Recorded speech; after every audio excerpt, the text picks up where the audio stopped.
Oi, boa noite. Sejam todos muito bem-vindos. E hoje nós vamos fazer algumas reflexões sobre o último item do capítulo 18. Muitos são os chamados e poucos os escolhidos.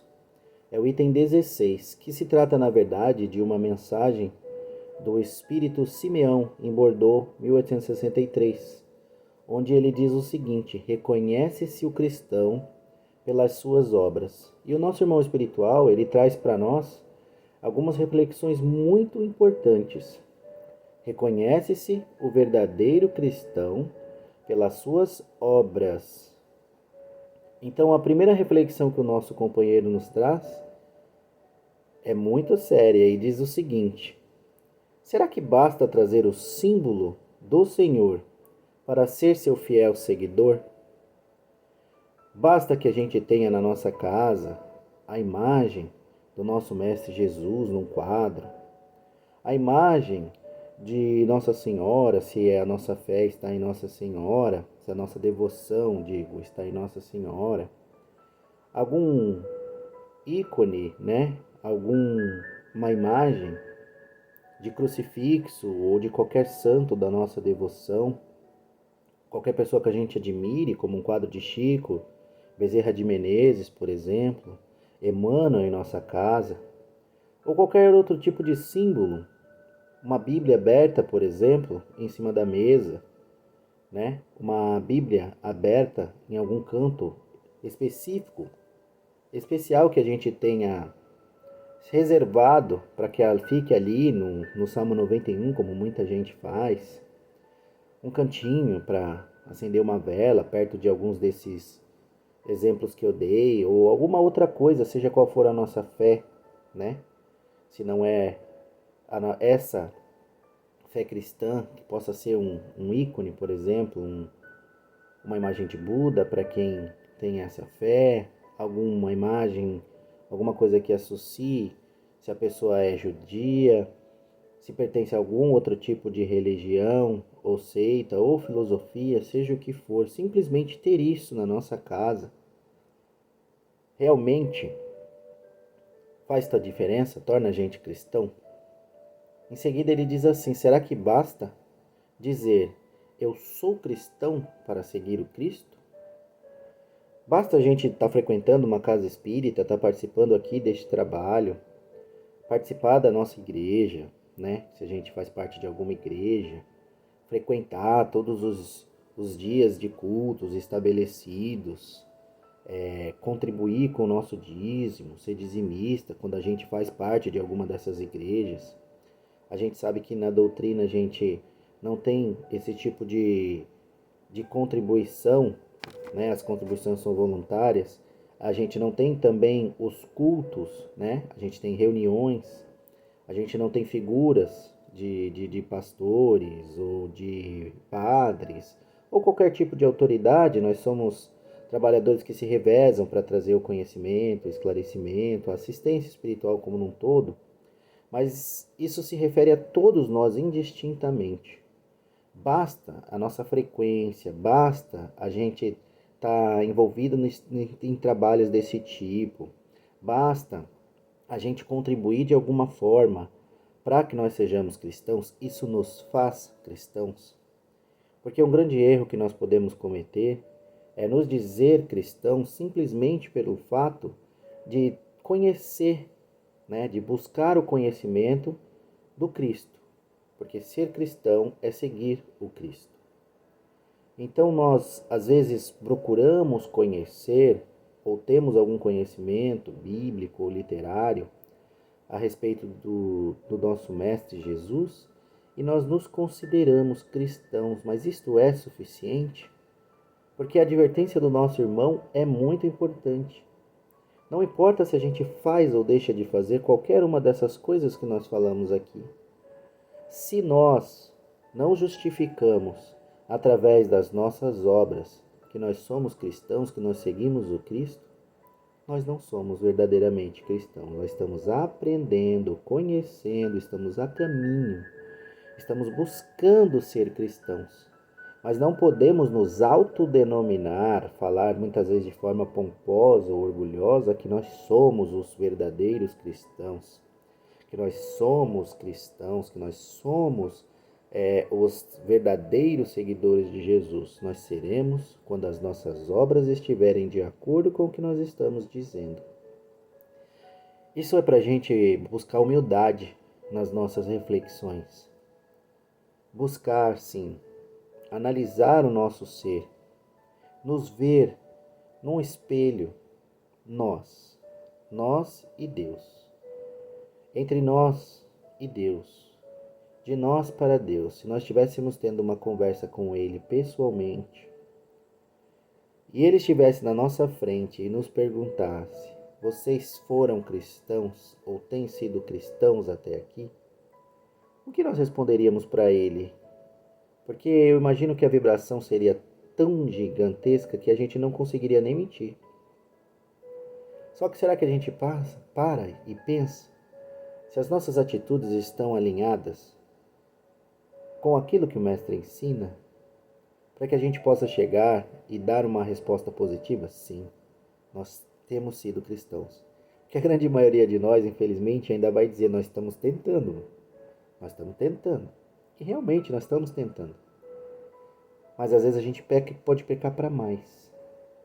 Quando a gente falta com a humildade, quando a gente deixa o orgulho, a vaidade, falar mais alto. Muitos de nós que somos trabalhadores da doutrina espírita, que nos dizemos espíritas, porque o espírita é o verdadeiro cristão. O termo espírita deve abranger aquele que realmente é cristão, que vive como Cristo ensinou e deixou para nós.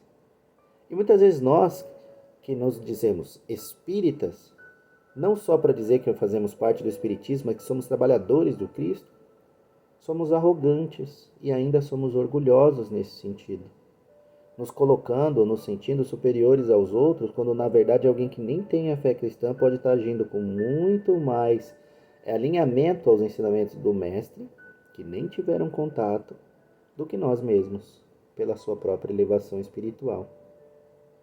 Então a gente precisa refletir um pouco mais. E o nosso irmão traz essas reflexões. Ele diz assim: procurem os verdadeiros cristãos e eles serão reconhecidos por suas obras, porque Jesus falou: uma árvore boa não pode dar maus frutos, assim como uma árvore ruim não pode dar bons frutos. Toda árvore que não dá frutos será cortada e lançada ao fogo. Analisando essas palavras, a gente vê a lógica. Uma árvore boa não pode dar frutos ruins, assim como uma árvore ruim não tem como dar frutos bons. Mas ainda são frutos. Nós temos que entender essa metáfora da seguinte maneira: se nós temos manifestações infelizes, inferiores, se nós fazemos coisas ruins ainda, se nós ainda cometemos erros, se nós ainda trazemos prejuízo ao nosso semelhante, nós ainda não somos uma árvore boa. Nós somos uma árvore de frutos ruins, então nós precisamos trabalhar por melhorar as nossas atitudes, o nosso modo de sentir, de pensar, de compreender, de entender a vida, para viver de forma diferente e transformando as nossas ações, as nossas escolhas, as nossas atitudes, nós vamos transformando a nossa árvore. Só que mesmo nós, quando estamos ali naquele ponto, onde nós ainda fazemos mal para os nossos semelhantes, nós ainda conseguimos fazer alguma coisa boa. Talvez dentro só do nosso círculo de amizade, de família. Talvez só dentro dos nossos objetivos, dos nossos desejos. Mas ainda assim todos têm condição de levar algo bom para o semelhante. Então a gente não pode usar como desculpa que se a gente não é bom, a gente não tem chance, a gente não tem jeito, a gente não precisa se esforçar, porque a gente já não é bom. Isso é um mecanismo de defesa para que a gente continue sem abrir mão daquilo que é necessário para se tornar melhor, para progredir, para crescer. Então precisa muito que a gente tenha atenção nisso.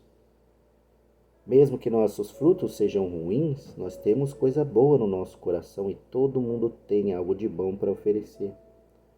Então, se a sua árvore ainda não é boa, se você acha que você está mais para uma má árvore do que para uma boa árvore, trabalha para se tornar uma boa árvore, mas não permita se acomodar na situação, na condição que você está. Um símbolo forte que é usado aqui, de acordo com a necessidade da época, Jesus fala: toda árvore que dá maus frutos será lançada e cortada e lançada, né? No fogo do inferno ou nas trevas, seja lá qual for o momento que foi dito, a forma que foi dito. O que significa isso? Que toda árvore que dá maus frutos não tem chance? Não, não é isso. Mas se lançará por livre e espontânea vontade, escolha, opção, livre-arbítrio, em situações de grande dor, sofrimento, e que dificultará muito o seu progresso. E aquele que dificulta muito o seu progresso sofre mais, porque além dos sofrimentos de hoje, multiplica sofrimentos para o futuro. E é isso que significa será cortada e lançada, porque é o sofrimento, as dificuldades, as dores que a gente vai ser obrigado a enfrentar para se melhorar pela dor, o que a gente não quis melhorar através das oportunidades que o amor nos concedeu. Depois os nossos irmãos dizem assim: quais são os frutos que deve produzir a árvore do cristianismo? A gente já parou para pensar nisso? Nós temos uma doutrina baseada na vida do Cristo. O que o Cristo fez a vida dele inteira, se não trazer para nós esperança por dias melhores, fé, algo no que a gente se apegar para buscar ser melhores, motivo, razão para a gente buscar sacrificar o nosso orgulho, nosso egoísmo, nossos desejos inferiores, nossos vícios, nossos defeitos, por algo melhor, que é a vida futura, o que a gente vai colher lá na frente a partir daquilo que a gente planta hoje. Então, quais são os frutos que o cristianismo deve produzir? Separação, uns achando que são melhores do que os outros, detentores da verdade mais do que os outros, que agradam a Deus mais do que os outros. Não, isso é uma competição ignorante. Todos nós, indiferente de qual vertente traga o cristianismo a criatura que necessita, tem por dever, inclusive aquele que simplesmente se acha um simples participante, um simpatizante dos conhecimentos cristãos. Não. Você é um espírito eterno trabalhando e aprendendo para o seu progresso. Logo, você está inserido em todo esse planejamento universal de amor, onde você precisa progredir e auxiliar o mundo em que você participa a progredir através das suas ações, dos seus exemplos, que são ensinamentos vivos. Você é um instrutor constantemente, para o bem ou para o mal, de acordo com as suas atitudes. Se você influencia pessoas para o mal, colheita. Se você influencia para o bem, colheita. Então todos nós estamos inseridos nesse mesmo processo, não importa qual a religião que a gente esteja. Dentro do cristianismo, todos nós estamos aqui para isso. Então nós temos que separar aquilo que o nosso orgulho deturpa e destrói, daquilo que realmente é verdade e é necessário. Nós precisamos trazer para as pessoas, para o nosso semelhante, para a nossa própria vida, um cristianismo de esperança, de fé, de consolo, de amor, de luz. E não uma pedra no seu sapato, não um açoite para você bater nas suas costas, não uma bola presa no seu pé. Não, nada disso. A nossa interpretação, o nosso entendimento, a nossa compreensão precisa ser melhor. Ele diz assim em seguida: a árvore do cristianismo é sempre boa, mas os jardineiros são maus. Eles procuram moldá-la segundo suas ideias e necessidades.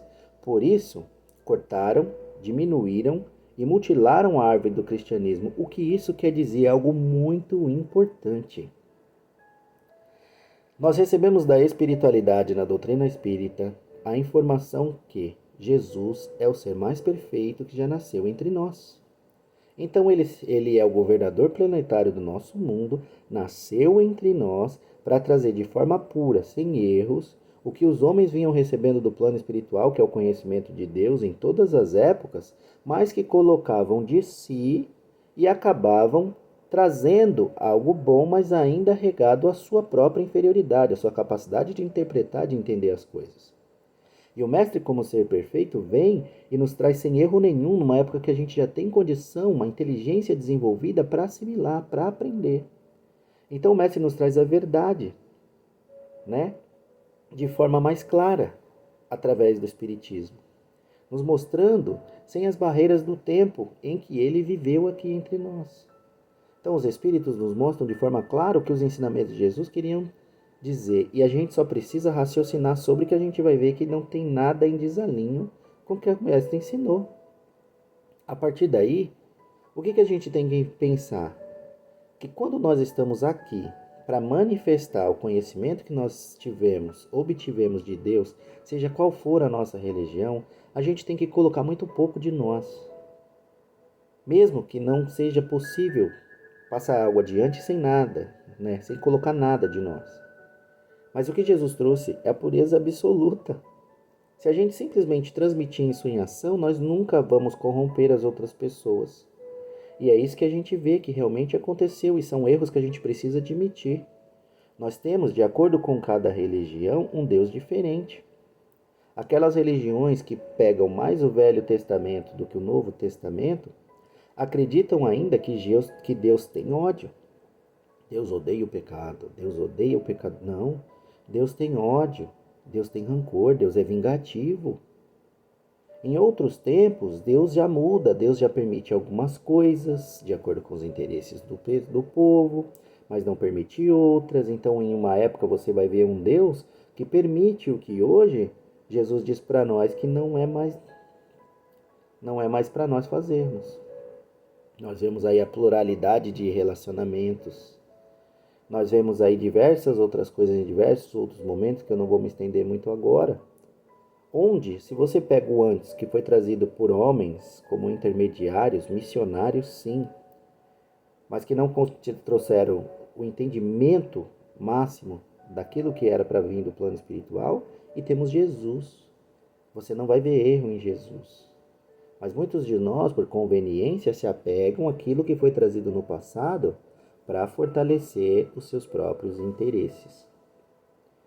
Às vezes até de orgulho, interesses pessoais, porque às vezes a gente não quer admitir, a gente não quer abandonar alguns comportamentos, alguns modos de pensar, então a gente fica procurando subterfúgios. E é isso que o nosso irmão quer dizer. Seus ramos já não produzem mais frutos. O viajante cansado que sob a sua sombra procura o fruto da esperança, que deveria lhe dar força e coragem, encontra apenas ramos áridos que pronunciam mau tempo. Dizem a árvore da vida, tal como Cristo, deixem a árvore da vida, tal como Cristo a entregou a vocês, não a mutilem. Ela quer estender sobre o universo a sua imensa sombra, portanto não cortem seus ramos. Às vezes nós temos pessoas que procuram a luz e vêm até nós. Essas pessoas não precisam de pedradas. A maioria delas já entende os seus erros e aonde erra. E por que nós nos apegamos nisso? Por que nós recebemos aquele que erra exaltando o erro e não a oportunidade de transformação, quando todos nós aqui neste exato momento somos devedores de alguém? Então, nós precisamos transmitir a luz, a paz, o amor aos nossos irmãos. E para que isso seja necessário, os nossos interesses têm que vir muito, muito, muito depois do que a verdade que o Cristo trouxe.